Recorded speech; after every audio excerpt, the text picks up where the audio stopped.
कुछ किस्से हैं जो हमेशा के लिए दिल में दर्ज हो गए, कि कुछ किस्से हैं जो हमेशा के लिए दिल में दर्ज हो गए।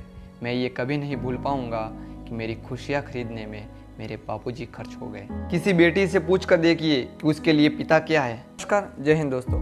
पिता रिश्तों की इस दुनिया में इससे ज़्यादा नज़रअंदाज किए जाने वाला शख्स कोई और नहीं।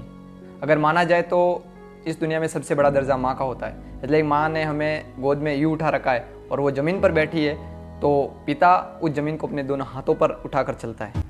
माँ ने उंगली पकड़कर चलना सिखाया है तो पिता ने ये दुनिया देखना सिखाया है। माँ रोटी हाथों से खिलाती है, लेकिन रोटी कमाने वाला वो पिता होता है। माँ के बारे में बहुत कुछ लिखा है। कई कवियों ने उन पर शेर लिखे। सारी छंद, सारे काव्य, सारे गीत माँ के हिस्से में आ गए। पाँव में कोई कांटा चुभा तो हम माँ को याद करके रोए। कोई बीमारी हुई, हमारी जान पर बनाई तो पूरी रात माँ सिराने जागती नजर आई। माँ के हाथों की रोटियाँ हम कभी भुला नहीं पाए, लेकिन ये भूल गए कि उस रोटी को कमाने के लिए कोई अपना एक एक बूंद पसीना बहाता रहा। ये भूल गए कि जब माँ सारी रात सिराने जाग रही थी तब कोई था जो बगल के कमरे में प्रोविडेंट फंड के पेपर खोज रहा था ताकि हमारे इलाज में कोई कमी ना रहे। बेशक हमारी अच्छी यादों पर माँ का हक है, लेकिन क्या पिता को भूल जाना ठीक है? किसी बेटी से पूछ कर देखिए कि उसके लिए पिता क्या है। किसी कामयाब से कामयाब औरत को पूछ कर देखिए कि वो सब कुछ पाकर भी उसकी लाइफ में मिसिंग क्या है। बेटी के लिए पिता जादू नगरी का वो राजा है जिसकी झलक वो अपने दोस्त, अपने पति, फिर अपने बेटे में ढूंढती है।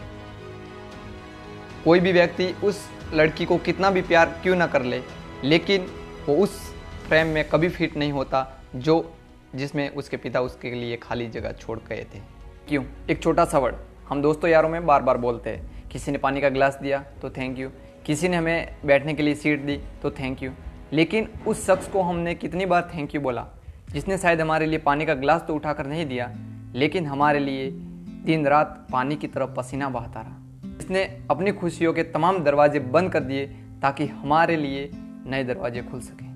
दोस्तों यारों को थैंक यू बोलते बोलते हम ये भूल गए, हम ये समझ ही नहीं पाए कि हमने हमारा सबसे अच्छा दोस्त कभी बनाया नहीं, जो खुद भगवान ने हमें देकर भेजा था। एक पिता अपने बच्चे को सारी खुशियाँ देने के लिए जी जान से मेहनत करता है, अपना पूरा पसीना बहाता है। तो उस पर कुछ लाइनें सुनिएगा कि कुछ किस्से हैं जो हमेशा के लिए दिल में दर्ज हो गए, कि कुछ किस्से हैं जो हमेशा के लिए दिल में दर्ज हो गए।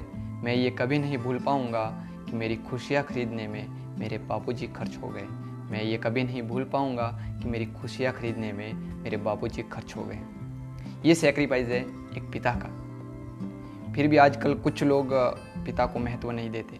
पिता को छोड़िए, माँ बाप को महत्व नहीं देते। उन्हें बीवी आई नहीं कि पिता और माँ को दोनों को घर से निकालते हैं। तो ये देखिए, ऐसा कुछ मत कीजिएगा कि जो भगवान से भी बड़ा रुतबा है वो माँ बाप का है, तो उन्हें परेशान मत कीजिएगा। मैं बहुत खुशनसीब हूँ कि मेरे सर पर मेरे पिताजी का साया है, लेकिन बहुत से लोग हैं जिन्होंने अपने पिताजी का साया खो चुके हैं। तो वो दोस्त, वो साथी, मैं उनसे सिर्फ एक बात कहना चाहूँगा कि हम जिस देश में रहते हैं वह एक रिवायत है कि पिता कभी नहीं मरता। तो जाते जाते कुछ लाइन है पिताजी के लिए, सुनिएगा और अच्छी लगे तो इस वीडियो को शेयर कीजिएगा। कभी अभिमान तो कभी स्वाभिमान है पिता, कभी धरती तो कभी आसमान है पिता। माँ ने अगर जन्म दिया है, जानेगा जग वो पहचान है पिता। कभी कंधों पर बिठाकर मेला दिखाता है पिता, कभी बन के घोड़ा घूमता है पिता। माँ अगर उंगली पकड़कर चलना सिखाती है तो पैरों पर खड़ा होना सिखाता है पिता। आखिर में बस इतना कहना चाहूँगा कि जिस इंसान ने हमें बड़ा किया उस इंसान के आगे कभी बड़ा मत बनिएगा। जिस व्यक्ति ने अपनी लाइफ बिगाड़ दी हमारी लाइफ अच्छी बनाने में, उस इंसान के आगे कभी बड़ा मत बनिएगा। तो अगर वीडियो पसंद आई है तो इसे दबाकर शेयर कीजिएगा अपने दोस्तों के साथ।